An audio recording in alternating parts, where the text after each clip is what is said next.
중국에서 갑작스럽게 공무원은 아이폰을 직장에서 사용을 자제해달라. 실질적으로 금지라고 할 수 있겠죠. 뭐 이런 게 내려오고요. 지금 같은 경우에는 국영기업들도 사용을 안 했으면 좋겠다. 이렇게 얘기가 나오고 있습니다. 그래서 그 소식이 전해진 이후에 이틀 동안 애플의 주가가 제 기억으로 한 8% 정도 급락을 했어요.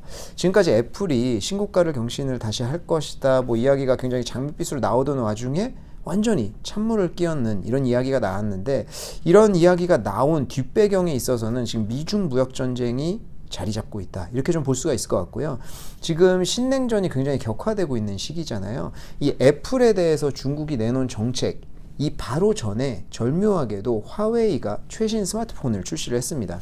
근데 이게 화웨이가 전 세계 스마트폰 시장에서 차지하던 비중이 한 12% 정도 됐던 걸로 기억을 하는데, 이게 미국이 제재를 시작하면서 2% 가까이로 뚝 떨어졌어요. 그러니까 거의 완전히 이거 존재감이 없어졌다라고 할 수 있을 정도가 됐었는데, 지금 갑자기 최신 스마트폰을 출시를 한다? 좀 이상했다라는 거죠. 그래서 블룸버그라든지 이런 데에서 분해를 해봤습니다. 그랬더니 그 안에 있는 칩이 7나노급 칩인 거예요. 근데 이게 7나노 같은 경우에는 굉장히 첨단 장비, 그리고 군수 장비, 좀 이제 기밀, 이제 좀 중요한 이런 장비들에 들어가는 첨단 장비이기 때문에 사실 이거는 미국에서 그동안 계속 제재를 하려고 했었던 어떤 그런 핵심이라고 할 수 있거든요. 그래서 지금 SMIC라고 하는 중국 반도체 회사에서 이 7나노급을 이번에 만들었다라는 거예요. 그래서 지금 여기서 첫 번째 중요한 거는, 중국이 그동안 이제 미국에서 반도체 제재를 계속 하면서 중국이 과연 자립할 수 있을 것인가? 안 될 거야. 이렇게 다들 보고 있었는데, 이것 봐라. 7나노급을 내놨네? 이렇게 좀 되는 거죠. 그래서 이게 지금 자립이 잘 되는 건가 생각보다? 이런 의구심이 있고요. 그렇다면 이 7나노급을 과연 SMIC가 어떻게 만들었냐? 뭐 본인들이 연구해서 만드는 것도 있지만, 반도체 같은 경우에는 공정이 여러 개가 있지 않습니까? 그 중에 지금 생산 단계가 문제인데, 이 생산 단계에서 ASML의 노광 장비를 써야 돼요.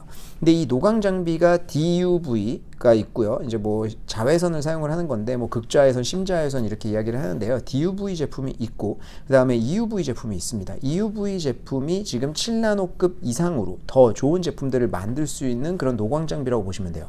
그래서 지금 미국에서는 계속 네덜란드에 압박을 가하고 있잖아요. ASML한테도 이야기해가지고 좀 수출하지 마라. 중국에 수출 안 해줬으면 좋겠다. 계속 이렇게 이야기를 하고 있는 지가 벌써 1년 가까이 된 것 같습니다. 근데 좀 미온적이었죠. 그래도 좀 어떻게 기업 사기업을 막습니까? 뭐 이러면서 이제 ASML에서 수출하고 있었는데, EUV 제품이 수출됐는지는 잘 모르겠어요. 왜냐면 EUV 제품을 ASML이 생산할 수 있는 캐파가 한계가 있습니다. 1년에 그렇게 많이 못 만들어요. 근데 이 대부분의 이제 1년 동안의 캐파를 TSMC가 다 장악을 했었다라는 거잖아요. 그래서 이게 과연 중국에 있는 회사까지 넘어갔을까라고 할 수 있는 의구심이 있고요. DUV 제품 같은 경우에는 당연히 수출을 하고 있었죠. 근데 이게 지금 7나노급이 갑자기 SMIC에서 만들어 보니까, 지금 미국 입장에서는 우리가 지금 계속 제재를 가하고 있었는데 거기에 구멍이 있었나? ASML이 수출을 하고 있었나? 이런 의구심이 존재를 하는 거예요. 그래서 이 두 가지가 가장 큰 토픽이 될 건데, 중국 입장에서는 짠 하고 7나노급의 이 5G 스마트폰을 내놨으니까, 자 그럼 우리도 이제 반격 시작하자, 이렇게 해서 애플에 대해서 제재를, 뭐 제재까지라고는 하기 힘들죠. 이제 권유라든지 뭐 이제 정책적으로 내놓은 것은 아니니까.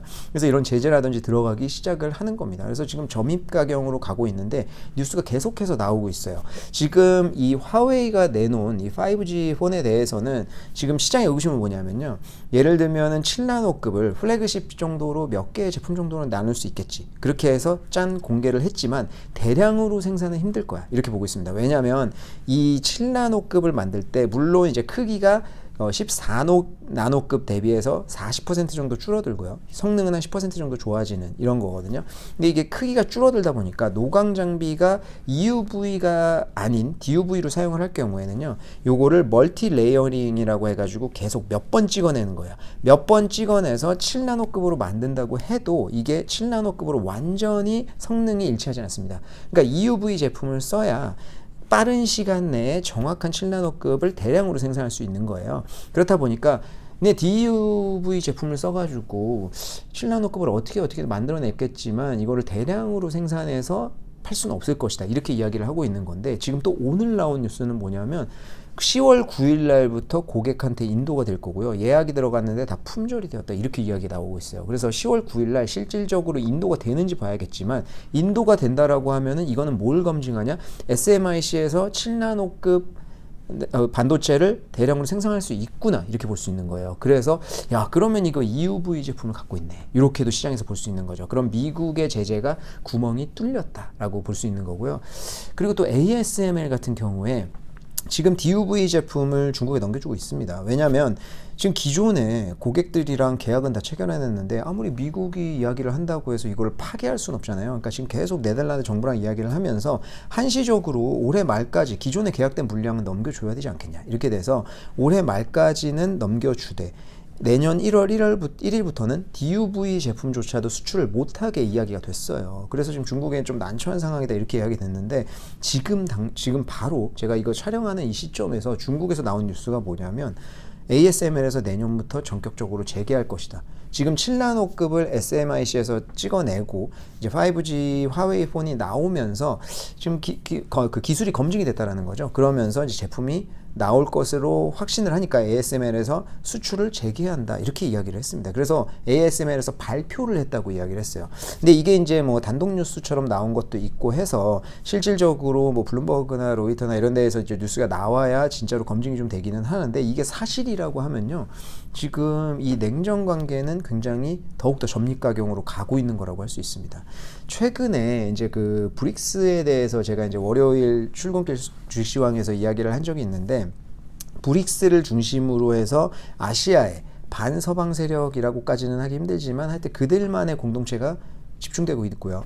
지금 나토를 중심으로 해서 미국의 동맹국들이 모이고 있는 상황이에요. 그래서 이 두 개 기구 간의 대립이 이제 앞으로 이제 본격적으로 진행이 되지 않을까 싶은데 지금 원유 가격 계속 오르고 있지 않습니까? 어제 같은 경우에는 잠깐 떨어지기는 했지만 상당 기간 동안 올해 뭐 90불 정도는 유지되지 않을까라고도 보고 있는 상황입니다. 그게 사우디아라비아라든지 이런 데서 계속 감산이라든지 이런 거 이야기를 하는데 브릭스가 원래는 브라질, 러시아, 인도, 차이나 그다음에 사우스 아프리카 이렇게잖아요. 근데 여기에 지금 6개 뭐 이란, 사우디아라비아 뭐 이런 데들이 들어갔다라는 거잖아요. 그래서 과거에도 러시아가 들어가 있다 보니까 원유 생산량이 전 세계에서 차지하는 비중이 한 20%대가 됐는데 이번에 이제 중동의 산유국들이 이제 조인을 하면서 원유 생산량이 전 세계의 한 44%를 차지하게 됐어요. 그렇다 보니까 원유를 무기로 사용할 수가 있다라는 강점이 있는 건데 이거를 지금 계속적으로 사용을 하고 있다라는 거죠. 그래서 지금 인플레이션이라든지 이런 거에 대해서 거의 다 잡혀가는 상황에서 찬물을 끼얹는 것도 마찬가지고 그리고 미국이 지금까지 중국을 계속 압박하고 있다가 최근에는 본인들도 지금 역으로 부메랑을 좀 맞는 것 같으니까 조금 풀어주고 싶어 하는 그런 어떤 제스처를 보이고 있는 상황에서 중국이 오히려 다시 반격에 나서는 이런 모습에 보이면서 향후에도 조금 쉽지 않은 장이 펼쳐질 것 같은 이런 예상이 좀 되고요.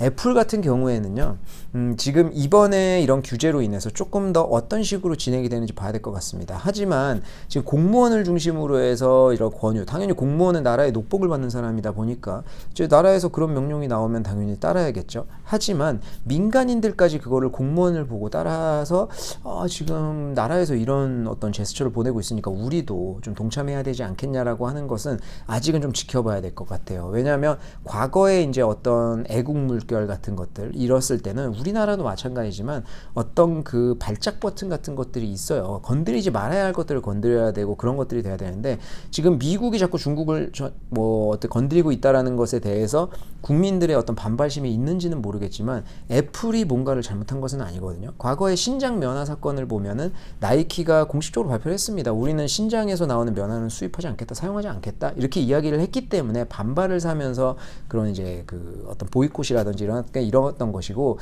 이번에 애플 제품 같은 경우에는 조금은 다른 케이스인 것 같아서 그게 애국 운동으로 이어지고 지금 애플 제품이 완전히 중국에서 폭망할 것이다. 요거는 조금 지켜봐야 될 것 같기 때문에 저는 지금 굳이 뭐 막 추격 매수까지는 아니더라도 어느 정도는 지금 조정이 매수에 있어서 좀 좋은 시기가 되지 않을까 이렇게 생각을 하고 있습니다. 오히려 애플 같은 경우에 지금 시험대에 올라 있는 것은 무엇이냐면요. 애플의 아이폰 15가 이제 발표를 할 예정인데 이 15가 지금까지보다 가장 제일 비싼 가격으로 출시가 된다고 합니다. 그러니까 이게 어찌 보면은 실험이죠. 지금 핸드폰이 계속 가격이 비싸지고 있는데 이게 소비자들한테 어필이 계속 지금 되고 있어요. 근데 이게 어느 한계가 있다라는 것입니다. 그래서 이게 계속 비싸졌을 때도 소비자들이 계속 수용을 하고 살 것이냐, 요게 이제 시험대에 오를 수 있기 때문에 제가 봤을 때 애플은 오히려 지금 그 시험대가 더 중요한 상황이다, 이렇게 생각이 됩니다. 그래서 제가 지금 시시각각으로 계속 이런 뉴스가 나오다 보니까 좀 급하게 좀 영상을 찍어봤는데요. 오늘은 여기까지 말씀드리고 저는 다음에 또 찾아뵙도록 하겠습니다.